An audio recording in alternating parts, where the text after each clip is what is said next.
Assalamualaikum warahmatullahi wabarakatuh. Yang terhormat Dr. Fafi Inayatila SPT MPD selaku dosen pengampu mata kuliah Bahasa Indonesia. Kami dari kelompok 3 kelas 2022B program studi D4 Administrasi Negara akan menjelaskan materi tentang ejaan, pilihan kata, kalimat efektif, dan paragraf. Dikutip dari buku esai penerapan ejaan Bahasa Indonesia, ejaan merupakan kaidah cara menggambarkan bunyi-bunyi, kata, kalimat, dan sebagainya dalam bentuk tulisan, huruf-huruf, serta penggunaan tanda baca. Ejaan juga merupakan kaidah yang harus dipatuhi oleh pemakai agar keteraturan dan keseragaman di dalam penulisan dapat tercapai. Penulisan ejaan. Yang pertama, huruf abjad. Dalam bahasa Indonesia terdapat 26 huruf abjad, yaitu A, B, C, D, E, F, G, H, I, J, K, L, M, N, O, P, Q, R, S, T, U, V, W, X, Y, Z. Huruf vokal. Dalam bahasa Indonesia terdapat 5 huruf vokal yang diantaranya A, I, U, E, O. Huruf konsonan. Dalam bahasa Indonesia terdapat 21 huruf konsonan diantaranya B, C, D, F, G, H, J, K, L, M, N, P, Q, R, S, T, V, W, X, Y, Z. Huruf tiftok. Di dalam bahasa Indonesia terdapat 4 huruf tiftok yang dilambangkan dengan gabungan huruf vokal A, I, A, U, E, I, dan O, I. Contoh penggunaan pada kata santai, amboi, pulau, dan survei. Gabungan huruf konsonan. Gabungan huruf konsonan KH, NG, NY, dan SY. Masing-masing melambangkan satu bunyi konsonan. Contoh penggunaan seperti pada kata khusus, akhir, gerai, siang, banyak, nyata, dan musyawarah. Huruf kapital. Huruf kapital dipakai sebagai huruf pertama di awal kalimat. Contoh, aku sedang menulis. Fungsi ejaan. Yang pertama, sebagai pembakuan dalam membuat tata bahasa agar semakin baku. Yang kedua, membuat pilihan kosakata dan istilah menjadi lebih baku. Yang ketiga, sebagai penyaring unsur bahasa asing ke bahasa Indonesia sehingga dalam penulisannya tidak menghilangkan makna aslinya. Yang terakhir, penggunaan ejaan dapat membantu mencerna informasi dengan lebih cepat dan mudah karena penulisan bahasa yang lebih teratur. Huruf kapital. Huruf kapital dipakai sebagai huruf pertama di awal kalimat. Huruf kapital juga dipakai dalam unsur nama orang termasuk julukan. Huruf miring. Huruf miring dipakai untuk menulis judul buku, nama majalah, atau nama surat kabar yang dikutip dalam tulisan, termasuk dalam daftar pusaka. Huruf miring dipakai untuk menegaskan atau mengkhususkan huruf bagi kata-kata atau kelompok kata dan kalimat. Huruf miring dipakai untuk menulis kata atau ungkapan dalam bahasa daerah atau bahasa asing. Huruf tebal. Huruf tebal dipakai untuk menegaskan bagian tulisan yang sudah ditulis miring. Huruf tebal juga dipakai untuk menegaskan bagian-bagian karang seperti judul, buku, atau subbab. Fungsi ejaan. Yang pertama, sebagai pembakuan dalam membuat tata bahasa agar semakin baku. Yang kedua, membuat pilihan kosakata dan istilah menjadi lebih baku.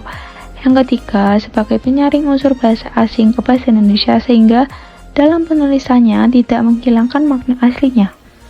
Yang terakhir, penggunaan ejaan dapat membantu mencerna informasi dengan lebih cepat dan mudah karena penulisan bahasa yang lebih teratur.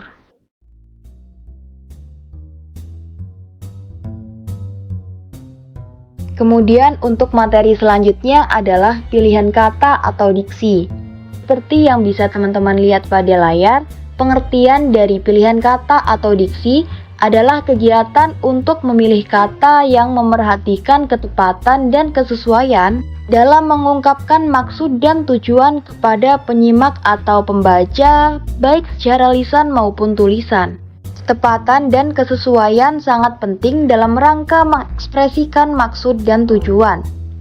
Diksi sangat menentukan gaya bahasa. Gaya bahasa ditentukan oleh ketepatan dan kesesuaian pilihan kata. Kata, kalimat, paragraf, atau wacana menjadi efektif jika diungkapkan dengan gaya bahasa yang tepat. Gaya bahasa mempengaruhi terbentuknya suasana, kejujuran, kesopanan, kemenarikan, tingkat keresmian, atau realita.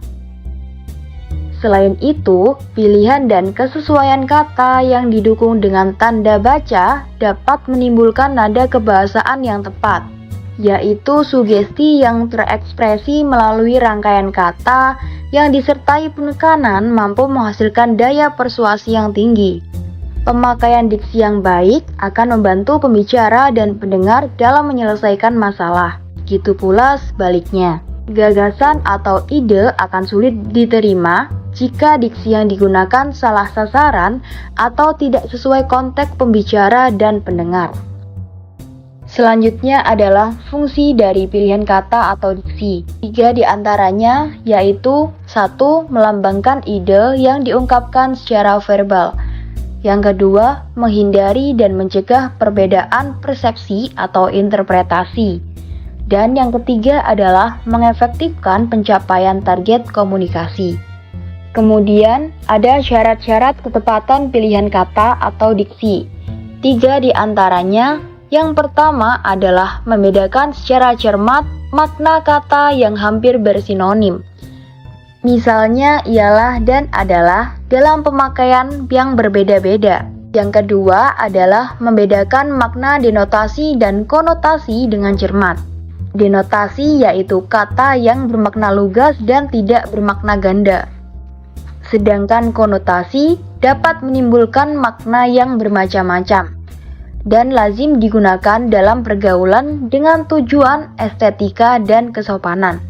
Dan yang ketiga adalah membedakan makna kata secara cermat kata yang mirip ejaannya. Misalnya, yaitu interferensi atau saling mempengaruhi dan inferensi yaitu kesimpulan. Selanjutnya ada syarat yaitu penuh ataupun bunting dan syarat atau ketentuan. Selanjutnya adalah syarat kesesuaian kata.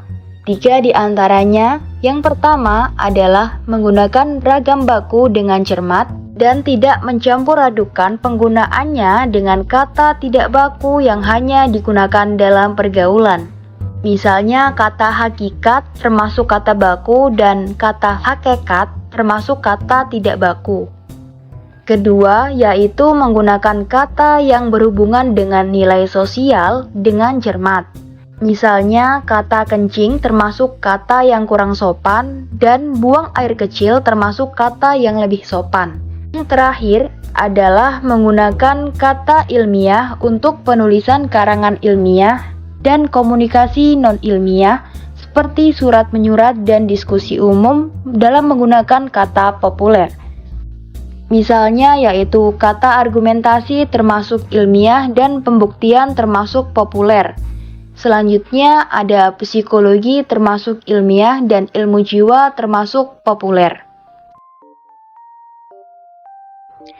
Pilihan kata atau diksi. Kasus-kasus dasar berkaitan dengan kata. 1. Kasus sampai jumpa lagi. Bentuk salah. Contoh kalimat, sampai jumpa lagi pada kegiatan yang lain. Bentuk disunting.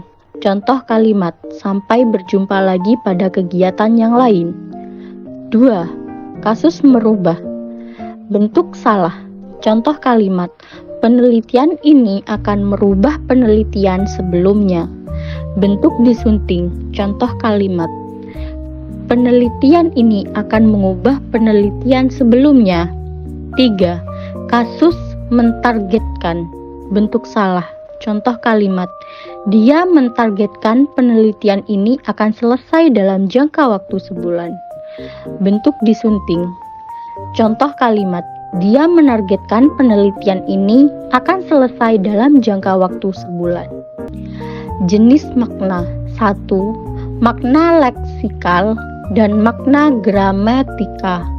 2. Makna denotatif dan makna konotatif. 3. Makna konseptual dan makna asosiatif. Pilihan kata atau diksi. Bentuk penggunaan konjungsi. Yang pertama, konjungsi korelatif, baik ataupun. Bentuk salah, baik pendekatan konseptual ataupun pendekatan dapat digunakan untuk mengumpulkan data yang berkaitan dengan. Bentuk disunting ke-1 yaitu baik pendekatan konseptual maupun pendekatan historis dapat digunakan untuk mengumpulkan data yang berkaitan dengan. Kedua, konjungsi subordinatif, jika maka. Bentuk salah yaitu jika peningkatan kompetensi tidak signifikan maka program ini diakhiri. Bentuk disunting 1 yaitu jika peningkatan kompetensi tidak signifikan program ini diakhiri. 3. Konjungsi antar kalimat, namun demikian. Bentuk salah yaitu namun demikian, sejauh ini manajer atau pemilik perusahaan peternakan kurang memperhatikan faktor. Bentuk disunting ke-1 yaitu namun sejauh ini manajer atau pemilik perusahaan peternakan kurang memperhatikan faktor-faktor. Kalimat efektif menurut Prima Kusdiyanti dalam buku Bahasa Indonesia, kalimat efektif adalah kalimat yang memiliki kemampuan untuk menimbulkan kembali gagasan-gagasan pada pikiran pendengar atau pembaca, sama dengan pikiran penulis.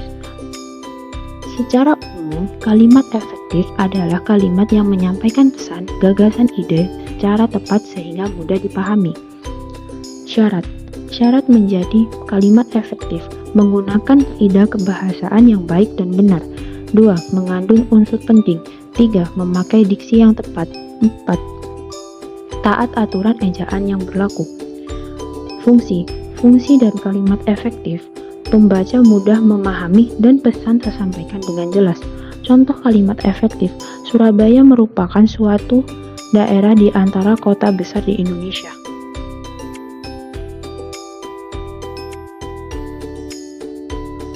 Paragraf merupakan penuangan ide dari penulis melalui beberapa kalimat yang berkaitan dan memiliki satu tema. Oleh karena itu, paragraf juga dapat disebut sebagai karangan yang singkat. Yang kedua adalah fungsi paragraf. Fungsi paragraf terdiri dari 3, yaitu 1. Mengekspresikan gagasan yang tertulis. 2. Untuk menandai peralihan gagasan baru. Dan 3. Untuk memudahkan menulis dan pembacaan. Lanjut pada ciri-ciri paragraf. Yang pertama, berisi satu gagasan utama dan dilengkapi dengan gagasan pendukung sebagai penjelas. Yang kedua, kalimat penjelas harus benar-benar mendukung gagasan pokok. 3. Kalimat yang digunakan lugas dan tidak bertele-tele. Dan keempat, antar kalimatnya berkaitan satu sama lain. Kemudian untuk struktur paragraf terdiri dari 2 kalimat, yaitu yang pertama adalah kalimat utama, dan yang kedua kalimat penjelas. Lanjut, untuk jenis-jenis paragraf dibedakan menjadi 2, berdasarkan letak kalimat utamanya dan berdasarkan tujuannya. Yang pertama, berdasarkan letak kalimat utamanya. Yang pertama, paragraf deduktif. Paragraf deduktif merupakan paragraf yang meletakkan gagasan pokok di awal paragraf. Kemudian, kalimat penjelas berada di kalimat kedua, dan seterusnya. Kedua, paragraf induktif. Paragraf induktif apabila kalimat utama pada paragraf deduktif berada di awal, paragraf induktif adalah kebalikannya. Ciri utama paragraf induktif adalah kalimat utamanya berada di akhir paragraf dan kalimat penjelas berada sebelum kalimat utama. Bisa di kalimat pertama contohnya. Yang ketiga, paragraf campuran, yaitu deduktif dan induktif. Sesuai dengan namanya, paragraf deduktif-induktif atau campuran adalah paragraf yang kalimat utamanya ada di bagian awal dan akhir. Walaupun muncul 2 kali, namun bukan berarti gagasan utamanya ada 2. Fungsi dari 2 gagasan utama dalam satu paragraf adalah untuk memperjelas informasi. Kemudian, berdasarkan tujuannya, ada 5 macam.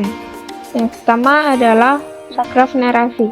Paragraf narasi dibuat untuk menceritakan rangkaian kejadian, baik peristiwa yang terjadi secara nyata atau fiksi, berdasarkan perkembangan dari waktu ke waktu, sehingga pembaca seolah bisa merasakan kejadian tersebut. Dalam paragraf narasi terdapat tokoh yang mengalami sebuah konflik.